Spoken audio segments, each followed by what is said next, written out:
मित्रांनो, संकट येतात. संकट आल्यानंतर बघा,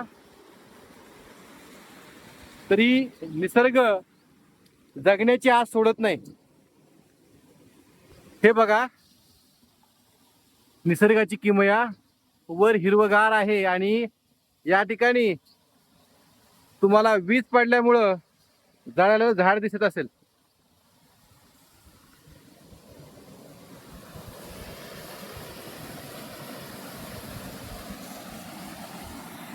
तर निसर्गाकडून खूप काही शिकायसारखं आहे.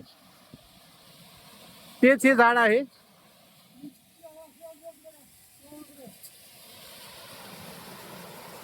निसर्गाकडून आपण शिकत राहिलं पाहिजे आणि निसर्गाच्या सानिध्यात गेल्यानंतर या गोष्टी आपण अनुभवू शकतो.